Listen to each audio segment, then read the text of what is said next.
tujuan saya mengumpulkan Bapak Ibu Guru hari ini bahwasanya saya harus melakukan satu aksi nyata. Nah, di sini saya sudah susun satu PPT tampilan yang bentuknya masih sederhana, nanti mungkin akan diperbaiki lagi tampilannya supaya lebih bagus. Nah, dari sini memang sebenarnya kita banyak sekali belajar dari calon guru penggerak, banyak sekali ini. Dulu jadi saya nggak bisa buat PPT ini, waduh, sekarang Canva itu memang harus di sini, memang harus di sini. Satu lagi pesan dari saya kepada rekan-rekan guru sekalian, apapun bentuk kegiatan yang kita lakukan di dalam kelas, apapun itu bentuk kegiatan pembelajaran, baik konsultasi baik apapun, dokumentasikan, simpan, cekrek, jangan malas. Nah, itu sudah saya rasakan manfaatnya sekarang. Jangan malas, jangan kita bilang nggak ada manfaatnya, tidak mungkin. 1-2 tahun ke depan pasti ada manfaatnya. Jadi jangan malas menggunakan HP kita, apapun kegiatan, ketika anak tampil satu di depan, foto aja, supaya ada dokumentasi kita, supaya ada bahan. Mungkin sekarang belum kita perlukan, tapi siapa tahu 1-2 tahun ke depan itu pasti kita perlukan. Jangan malas menggunakan HP. Dokumentasikan apapun bentuk kegiatan kita yang kita lakukan, baik di halaman maupun di kelas. Baik, ini yang pertama, judul dari aksi nyata yang akan saya sebarkan kali ini adalah budaya positif. Jadi nggak perlu penelitian lagi ya. Di sini saya Siti Nebra, SPB, CGP Angkatan 10, PTD SDN 014059, Perkebunan Nektarun, Kabupaten Asahan. Adapun kegiatan yang akan saya lakukan adalah penyebaran pemahaman konsep-konsep inti yang ada di dalam budaya positif. Nah, di dalamnya nanti ada perubahan paradigma belajar, disiplin positif, motivasi perilaku manusia, kebutuhan dasar, posisi kontrol restitusi, keyakinan kelas, dan segitiga restitusi. Ternyata setelah diikuti pendidikan calon guru penggerak ini asik. Asiknya ketika apa? Ketika kita menemukan, oh ternyata yang kulakukan di kelas ini, yang kurasa sudah baik, yang kurasa sudah oke, ternyata salah. Nah, di situ kita seperti menemukan cermin besar, cermin, ternyata kau selama ini salah. Metode yang kau gunakan selama ini salah. Pola pikirmu selama ini tentang murid itu salah. Tentang pembelajaran di kelas itu salah. Jadi mengikuti CGP ini, walaupun keriuhannya jangan ditanya seperti apa, itu sudah berkali-kali saya sebutkan, namun ilmu yang kita dapatkan itu sangat banyak. Pembelajaran yang kita dapatkan itu sangat banyak. Nah, ini salah satunya yang akan saya bagikan kepada teman-teman terkait budaya positif yang sudah saya pelajari di pendidikan calon guru penggerak, khususnya di modul 1-4 budaya positif. Nah, masuk kita yang pertama, perubahan paradigma belajar. Pembelajaran yang pertama, pembelajaran yang berpusat kepada murid. Nah, mungkin kita sudah sama-sama juga mengerti ya, apalagi kita sekolah penggerak, sudah ada modal, sudah ada dasar selama ini. Jadi ini bukan lagi hal yang baru. Menurut saya pembelajaran yang berpihak kepada murid ini, kita semua sudah digembleng. Ibu Kepala Sekolah sudah memfasilitasi kita melalui in-house training kemarin tentang perubahan paradigma belajar, dan kita juga sudah melakukan aksi nyata kemarin di PMM di Kompel Bu, atau kemarin mengapa kurikulum perlu berubah. Nah, itu ya. Kemudian sistem pendidikan nasional mengajak sebanyak mungkin stakeholders yang merupakan pihak eksternal, entitas bisnis, hingga masyarakat untuk berperan aktif. Seperti yang Ibu pengajar praktik katakan tadi, bahwasanya kita di sekolah ini tidak hanya fokus kepada murid, namun bagaimana kita bisa merangkul, seperti yang Ibu pengajar praktik bilang tadi, warga sekolah itu bukan hanya anak murid. Warga sekolah itu bukan hanya siswa, namun warga sekolah itu adalah murid, guru, komite, yayasan, orang tua, bahkan lembaga-lembaga seperti kita selama ini sudah berkolaborasi dengan pihak perkebunan, nah itu juga termasuk warga sekolah.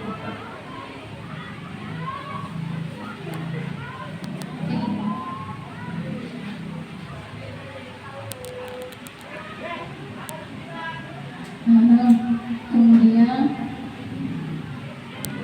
yang selanjutnya yaitu pemanfaatan teknologi sebagai fasilitas pendidikan, dan alhamdulillah juga kenapa ya?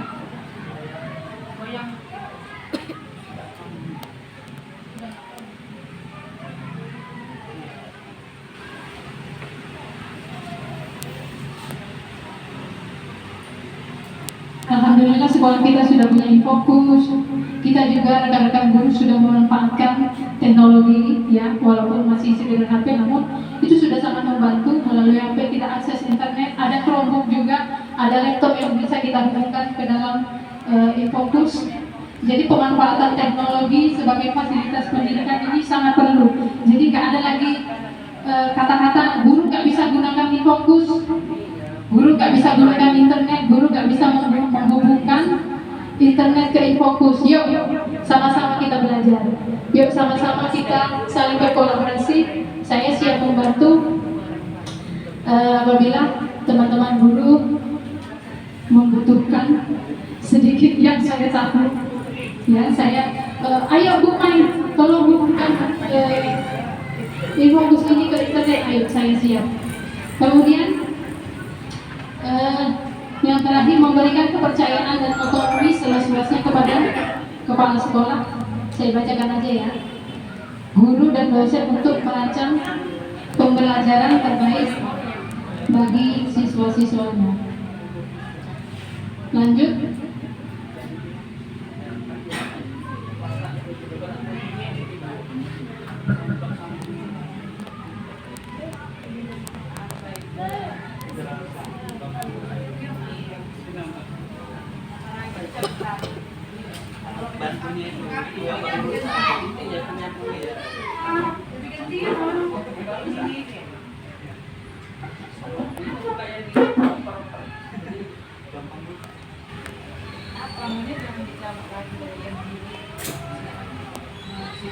Selanjutnya ini ada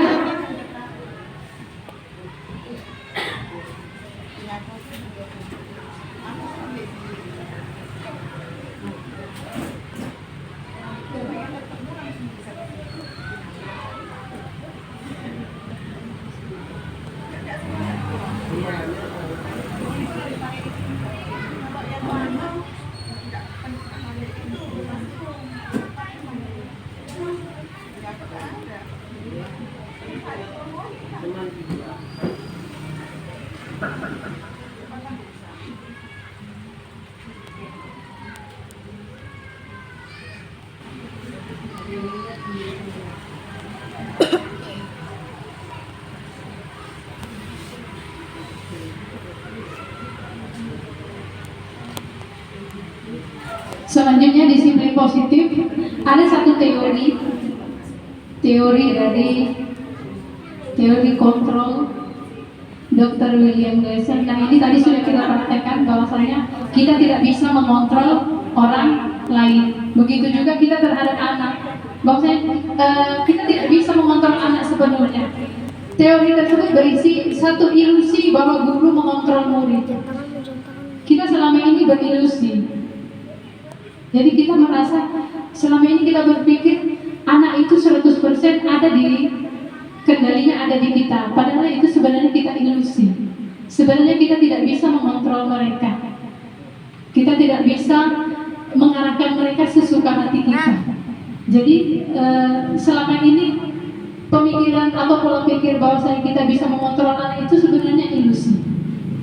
Seperti yang kita tahu, ilusi itu adalah seperti pikiran yang tidak jelas kebenarannya, masih bayang-bayang. Jadi kita tidak bisa mengontrol murid. Yang kedua, ilusi bahwa semua penguatan positif, efektif, dan bermanfaat. Seperti ini yang kita lakukan di kelas ketika anak-anak melakukan kesalahan, pasti kita lakukan penguatan. Nah, kita yakin Kalau sudah kita nasihati, kita gembleng, kita paparkan, begini-begini, ketika di dalam kelas kita udah yakin dengan nasihat kita itu pasti anak akan berubah. Padahal sebenarnya tidak. Itu hanya ilusi. Yang ketiga, ilusi bahwa kritik membuat orang merasa bersalah, dapat menguatkan karakter. No. Jadi ketika kita mengkritik, seolah-olah kita menguatkan karakternya, tidak. Ketika kita mengkritik, bahkan itu bisa membentuk identitas gagal di dalam diri murid. Murid akan merasa dirinya gagal. Jadi mengkritik itu, kalau kita bilang dapat menguatkan karakter, itu juga ilusi, bukan sesuatu yang benar. Selanjutnya, ilusi bahwa orang dewasa memiliki hak untuk memaksa. Nah, ini juga pasti di kita, ya kan? Selama ini kita berpikiran, aku kan guru, kau kan muridku, kau harus jalankan apa yang kukatakan, kan seperti itu yang muncul dalam pikiran kita. Padahal sebenarnya tidak. Kita nggak bisa memaksa. Jadi ketika mereka mengerjakan PR itu sebenarnya bukan karena paksaan kita, bukan karena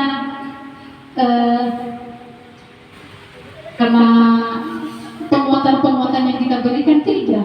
Sebenarnya secara alamiah itu mereka yang pilih sendiri. Aku mau ngerjakan atau enggak? Aku mau lakukan atau enggak?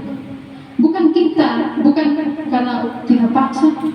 Tengok, mau dia kan ngerjakan PR-nya, ku paksa dia semalam, ku hukum dia 2 jam. Bukan, itu sebenarnya tidak berhasil.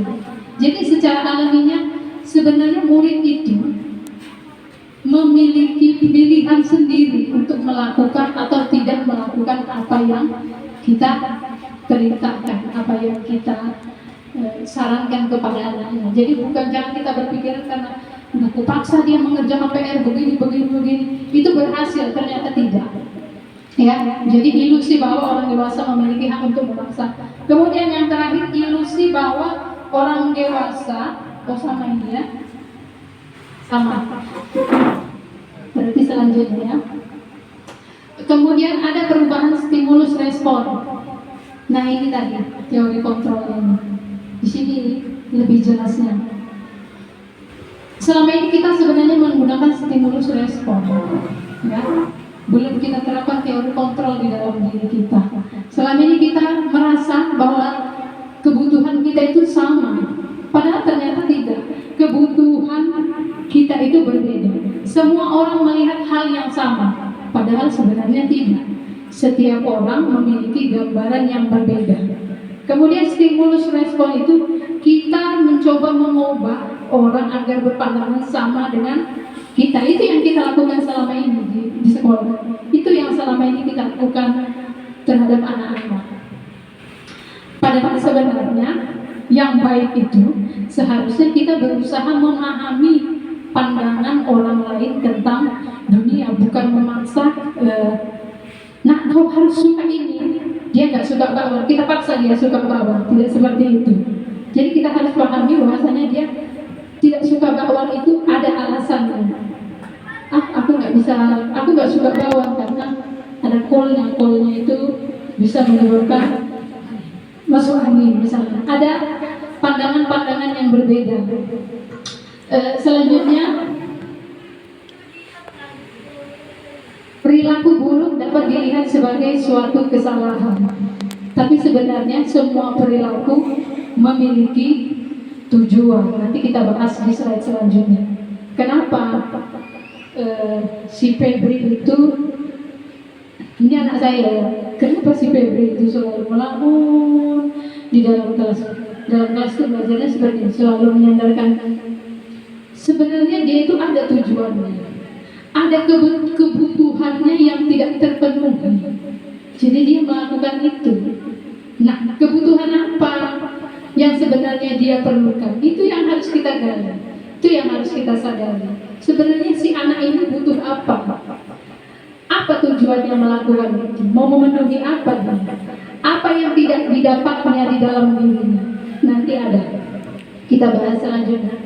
Selanjutnya, saya bisa mengontrol orang lain. Nah ini tadi sudah kita lakukan. Kalau stimulus respon itu kita beranggapan saya bisa mengontrol orang lain. Kita bisa mengontrol anak, padahal sebenarnya tidak. Ya, hanya diri kita yang bisa mengontrol diri kita. Kita tidak bisa mengontrol orang lain, siapapun itu. Kemudian pemaksaan ada pada saat bujukan gagal. Pemaksaan ada pada saat bujukan gagal, padahal seharusnya harus ada kolaborasi dan konsensus menciptakan pilihan-pilihan baru. Nah, metode berpikir menang kalah. Kalau dalam stimulus respon ini, kalau nggak menang ya kalah, kalau nggak salah ya benar. Fokusnya hanya itu, fokusnya hanya mencari yang salah. Siapa ini yang salah? Apa ini yang salah? Fokusnya hanya ke situ. Kalau tidak benar salah, tidak menang kalah. Namun dalam teori kontrol itu model berpikirnya menang-menang. Tidak ada nilai negatifnya. Yang ada hanya nilai positif. Menang-menang. Jadi perpikirannya kalau kita menyelesaikan ini menang, ya menang lagi. Jangan sampai ada nilai negatifnya. Selanjutnya, sebagai pendidik, tujuan kita adalah menciptakan anak-anak yang memiliki disiplin diri sehingga mereka bisa berperilaku dengan mengacu pada nilai-nilai kebajikan universal dan memiliki motivasi intrinsik bukan ekstrinsik. Nah, ini ada satu gambar. Kenapa saya pilih gambar ini? Gambarnya kurang jelas ya. Mana persennya? Gambar padi, kemudian ada Pak Tani, ada Bu Tani, ada lahannya, dan ada hasilnya. Kira-kira siapa yang bisa mendeskripsikan? Satu, ada punya satu pendapat mengenai gambar ini? Hah? Siapa? Ada Bu yang bisa mendeskripsikan dari gambar ini? Saya aja ya. Ya, kenapa saya pilih gambar padi? Kenapa saya pilih gambar padi? Petani, ada lahannya, ada mereka yang sedang bekerja, mengerjakan lahannya, menanam benih. Karena sesuai dengan pemikiran filosofi KHD, Ki Hajar Dewantara, bahwasanya murid itu sebenarnya adalah benih. Murid adalah biji. Sedangkan lahannya ini adalah sekolahnya. Sekolah. Dan siapa Pak Tani dan Bu Tani? Kita lah. Kita adalah petani. Jadi murid itu sebenarnya adalah benih. Benih yang kita tanam di dalam sekolah ini. Nah, tugas siapa? Benih itu akan tumbuh menjadi sebuah pohon yang subur, yang menghasilkan, yang produknya nantinya menjadi produk unggulan. Atas peran siapa? Atas peran Bapak dan Ibu guru. Kita lah yang mengolah tanah ini. Kalau tanah ini nggak kita olah, nggak kita cangkul, nggak kita pupuk, tidak kita siangi rumputnya, bagaimana benih ini bisa tumbuh dengan baik? Bagaimana nanti hasilnya akan menghasilkan produk padi unggulan? Kalau sekolahnya tidak nyaman, kalau sekolahnya tidak memberikan rasa aman terhadap peserta didiknya, mereka hanya datang hanya untuk melepaskan waktu dari jam 7 sampai jam 12.30 udah selesai. Tujuan mereka datang ke sekolah itu nggak ada, hanya untuk menyelesaikan waktu yang wajib. Jadi kita fungsinya apa? Kita lah yang berperan 100% mengolah tanah ini, mengolah sekolah ini supaya benih-benih tadi tumbuh menjadi benih yang unggul. Nah, ini dia deskripsinya. Sejalan dengan pemikiran Ki Hajar Dewantara bahwa mendidik adalah menuntun anak dengan segala kodratnya untuk mencapai kebahagiaan dan keselamatan yang setinggi-tingginya sebagai individu maupun anggota masyarakat. KHD juga mengibaratkan siswa adalah benih, sekolah adalah tanah, dan guru adalah petani atau Tukang kebunnya kita sebenarnya. Jadi nggak usah kita merasa ada start, ada apa itu, ada kasta-kasta tertentu, jangan ya. Sebenarnya sama posisi kita. Jangan ada yang merasa minder, jangan ada yang merasa di awang-awang. Samanya posisi kita sebenarnya di sekolah. Kita ini petani, tukang kebun, sama pekerjaan kita, mengolah benih, mengolah lahan supaya tumbuh menjadi produk yang unggul. Jangan sampai gagal panen, ya betul. Gagal panen itu dari mana? Ya dari kita asalnya, karena kita yang mengolah.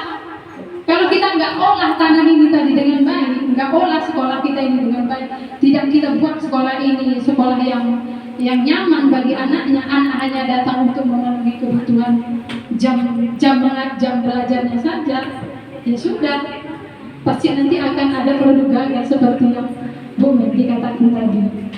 Nah, selanjutnya motivasi perilaku manusia. Nah, ini juga bukan hal yang baru lagi ya, ibu-ibu guru PTD SDN 01 perkebunan hektar ini sudah maju. Ya, kemarin kita sudah sama-sama pelajari ya kan di PMM yang waktu kita selesaikan aksi nyata budaya positif itu, ya kan? Ada 3 motivasi perilaku manusia. 1, untuk menghindari ketidaknyamanan atau hukuman, untuk mendapatkan imbalan atau penghargaan orang lain, untuk menjadi mereka orang yang mereka inginkan, dan menghargai diri sendiri dengan nilai-nilai yang mereka percaya. Kira-kira dari ketiga poin ini mana yang merupakan motivasi intrinsik, mana yang merupakan motivasi ekstrinsik? Dari kita lihat poin pertama. Kira-kira poin pertama ini motivasi intrinsik atau ekstrinsik? Yang datang dari dalam diri anak atau dari luar anak? Poin pertama. Misalnya dari mana ini? Ini motivasi intrinsik atau ekstrinsik menurut ibu-ibu? Ekstrinsik? Iya betul. Ini motivasi ekstrinsik. Ya. Jadi saya sudah pernah menerapkan ini di kelas. Di kelas 5 yang lalu dan kelas 5 yang baru-baru ini, saya selalu sediakan itu permen kopi atau permen kis. Saya selalu berikan reward. Ya. Saya selalu bilang nanti misalnya siapa yang tidak mengerjakan maka dia pulangnya paling belakangan, pulangnya nanti teman-temannya sudah pulang, dia pulangnya belakangan. Itu merupakan satu ancaman, hukuman. Nah, anak ini pasti akan mengerjakan ketika kita beri hukuman seperti itu, ketika kita beri ancaman, pasti mereka itu langsung buru-buru. Yang biasanya cuek, aku nggak mau mengerjakan lah, los itu nanti pulang juga itu, tiba-tiba pulang juga ya tuh kata anak-anak itu ya. Padahal sebenarnya tidak seperti itu. Ketika kita berikan hukuman, ketika kita berikan ancaman, maka mereka akan melakukan atas dasar motivasi ekstrinsik tadi, dan itu bernilai negatif, tidak bernilai positif. Karena apa? Kesadaran untuk melakukan itu tidak datang dari dalam dirinya. Nah, ketika hukuman itu tidak ada, ketika ketidaknyamanan itu tidak ada, si anak tidak akan mengerjakan, nggak mengerjakan lagi, karena tidak ada motivasi atau hukuman-hukuman yang akan dia hindari, kan begitu. Kemudian untuk mendapatkan imbalan atau penghargaan dari orang lain, nah ini yang saya katakan tadi, saya selalu sediakan permen kopiku, permen kis, atau pulpen atau buku sebagai reward. Ternyata itu salah, sangat salah. Ya, jadi selama ini kita berpikir, oh si anak ini, siapa yang ngerjakan lebih dulu, siapa yang lebih dulu siap, nanti Bu kasih permen 2. Banyak yang cepat siap. Tapi hanya cepat siap. Kejelasan materi, inovasi, kreasi tidak mereka pedulikan. Mereka hanya mengejar siap. Jadi motivasinya itu hanya motivasi ekstrinsik. Ketika tidak ada imbalan, kerjakan. Nah itu dia. Kemudian yang ketiga, untuk menjadi orang yang mereka inginkan dan menghargai diri sendiri dengan nilai-nilai yang mereka percaya. Ini ekstrinsik atau intrinsik? Kalau menurut Ibu, ekstrinsik atau intrinsik? Untuk menjadi orang yang mereka inginkan dan menghargai diri sendiri dengan nilai-nilai yang mereka percaya. In atau X? Hah? In. Ya benar. Ini motivasi intrinsik. Inilah yang harus kita kembangkan dari anak-anak kita. Bagaimana mereka tumbuh motivasi dalam diri, dalam melakukan apapun, baik belajar, melakukan budaya-budaya positif, melakukan kegiatan-kegiatan yang bermanfaat, itu muncul dari dalam dirinya, bukan muncul karena adanya hukuman atau penghargaan. Kebutuhan dasar manusia ada satu, yaitu kebutuhan bertahan hidup, kasih sayang dan rasa diterima, penguasaan atau kebutuhan pengakuan dan atas kemampuan, kebebasan dan kesenangan, kebutuhan untuk merasa senang. Pasti ada ini satu. Seperti yang saya bilang tadi. Kenapa si Febri itu di dalam kelas sering melamun? Kira-kira apa dari beberapa kebutuhan ini, kira-kira kebutuhan mana yang dia nggak dapatkan? Makanya dia sering melamun. Nah ini yang harus kita pahami. Kebutuhan mana yang tidak terpenuhi di dalam dirinya? Ini yang harus kita pahami. Selanjutnya, posisi kontrol. Nah ini juga posisi kontrol restitusi. Sebenarnya ada 5 posisi kontrol. Nah, ini juga yang paling sering kita lakukan. Ini betul sekali, nggak salah lagi. Inilah yang sering kita lakukan. Kita itu hanya menjadi penghukum bagi anak-anak. Misalnya apa? Melakukan kesalahan, nggak mengerjakan PR, bersihkan kamar mandi. Datang terlambat, bersihkan kamar mandi. Kita hanya menjadi penghukum. Kemudian ada pembuat merasa bersalah. Nah, kalau kamu ribut, nanti ibu yang dimarahin ke sekolah. Apa kamu nggak kasihan sama ibu? Jadi anak-anak merasa bersalah. Oh iya benar ya. Nanti ujung kalian diam boy. Nanti kalau kita ribut, ibu itu dimarahin kepala sekolah. Kasihan ibu itu. Jadi motivasinya tidak datang dari dalam dirinya. Mereka hanya merasa bersalah. Kemudian posisi sebagai teman. Nah ini juga perlu. Kita sebagai guru menjadi teman, namun harus memposisikan diri juga. Tidak semua momen, tidak semua waktu kita bisa menjadi teman bagi murid. Kemudian ada posisi pemantau. Dan yang terakhir adalah posisi manajer. Di antara kelima posisi kontrol ini, posisi inilah yang harus kita miliki sebagai seorang guru adalah posisi manajer. Ya. Posisi manajer. Nanti selanjutnya ibu-ibu boleh tanyakan kepada saya, posisi manajer itu seperti apa? Akan saya paparkan, kita diskusikan posisi manajer itu sebenarnya seperti apa. Jadi jangan kita posisi penghukum, hapuskan itu posisi penghukum itu. Jangan lagi ada hukuman-hukuman berat. Jangan lagi ada hukuman-hukuman yang tidak relevan dengan kesalahan yang atau indisipliner yang dilakukan oleh murid. Ya. Seperti yang itu tadi yang masih terjadi itu. Saya lihat nggak ngerjakan PR, bersihkan kamar mandi, kan tidak relevan. Kita hanya sebagai penghukum. Kita nggak gali, kita nggak bertanya kepada murid apa sebenarnya yang menyebabkannya, kenapa anak tidak mengerjakan PR, apa yang menjadi kendalamu di rumah, apa saja kegiatanmu di rumah, kenapa sampai tugas itu tidak selesai. Kita hanya ketika Nita, mana PR-mu tidak selesai? Bu, oke, bersihkan kamar mandi. Setelah membersihkan kamar mandi selesai. Nggak ada penguatan, besok nggak ngerjakan lagi, dia anggap enteng. Alah,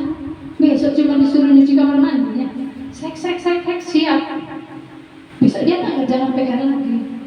Jadi posisi idealnya kita sebagai guru adalah sebagai manajer. Kita harus buat pertanyaan-pertanyaan untuk menyelesaikan kasus-kasus indisipliner yang terjadi pada siswa. Selanjutnya, keyakinan kelas ini juga sudah sama-sama kita susun. Keyakinan kelas bersifat lebih abstrak daripada peraturan yang lebih rinci dan konkret. Keyakinan kelas berupa pernyataan-pernyataan universal. Pernyataan keyakinan kelas senantiasa dibuat dalam bentuk positif. Keyakinan kelas hendaknya tidak terlalu banyak.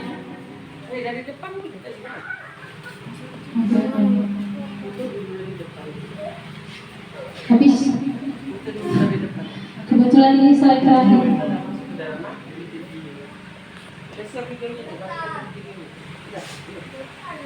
Satu lagi Bu, slide terakhir. Iya.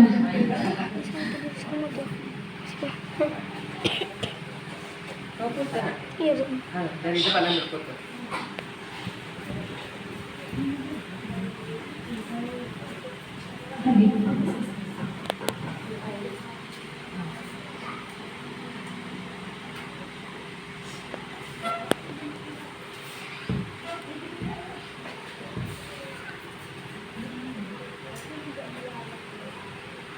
Dari posisi manajer tadi ini intinya, tapi tak mau pula dia muncul.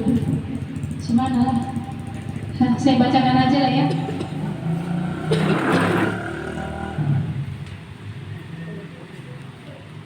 Nah, nanti di poin terakhir ada segitiga, namanya segitiga restitusi. Apa itu segitiga restitusi? Segitiga restitusi adalah proses dialog yang dilakukan guru atau orang tua dengan murid untuk menciptakan murid yang bertanggung jawab, mandiri dan mampu menyelesaikan masalah serta menemukan solusi atas permasalahannya sendiri. Ini yang harus kita lakukan. Di dalam segitiga restitusi itu ada apa aja? Satu, menstabilkan identitas. Ketika murid melakukan kesalahan, kita stabilkan dulu identitasnya. Kita buat satu pernyataan untuk menstabilkan identitasnya. Misalnya apa? Ketika anak melakukan kesalahan, kita bisa buat satu, ketika kita panggil dia, Ibra, kenapa kamu merobek baju rakam? Misalnya ini satu kasus, Ibra menjawab, saya kesal Bu, dijatuhkan tempat minumku, tumpah. Jadi mungkin saat itu si Ibra sedang berapi-api, sedang emosi. Kita stabilkan dulu identitasnya. Apa pernyataan yang bisa kita ungkapkan kepada anak tersebut? Ibu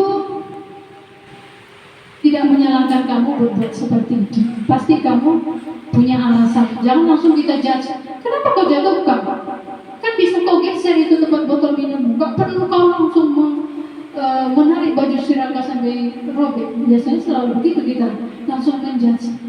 Tapi dalam segitiga restitusi ini tidak. Kita harus stabilkan dulu identitasnya. Kemudian yang kedua, validasi tindakan yang salah. Kita tanyakan kepada dia, kira-kira Ibra, baju Siraka tadi robek, kira-kira tindakan kamu itu benar atau salah?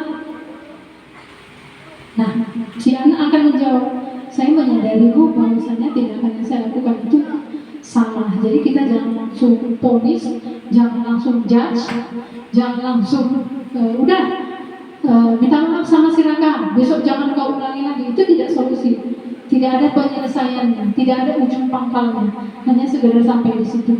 Yang ketiga, menanyakan keyakinan. Keyakinan yang kita susun di dalam kelas kita masing-masing itu seharusnya menjadi dasar untuk kita melakukan budaya-budaya positif agar perubahan-perubahan di sekolah kita ini bisa kita jalankan dengan baik. Saya rasa demikian presentasi kali ini tentang budaya positif yang bisa saya sampaikan kepada Bapak Ibu. Berhubung ada gangguan teknis, mudah-mudahan ada diskusi-diskusi di lain waktu yang bisa kita lakukan. Semoga presentasi ini bermanfaat. Terima kasih kepada Ibu Kepala Sekolah, terima kasih kepada Ibu Pengajar Praktik, terima kasih pada rekan-rekan guru. Walaupun sudah mulai agak-agak lesu ya kan, agak lelah, tapi alhamdulillah masih setia mengikuti, setia menjadi audiens saya.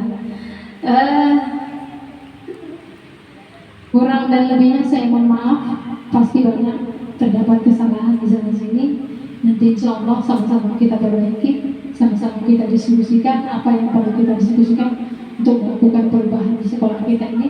Semoga sekolah kita menjadi sekolah yang benar-benar sekolah yang penggerak, sebagaimana identitasnya sekarang adalah sekolah penggerak. Semoga bisa menjadi acuan, menjadi referensi bagi sekolah lain.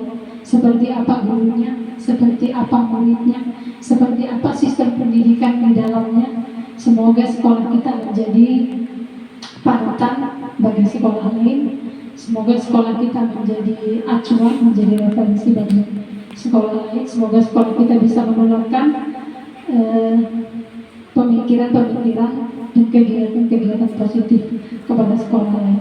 Demikian yang bisa saya sajikan. Mohon maaf atas segala kekurangan. Wassalamualaikum warahmatullahi wabarakatuh.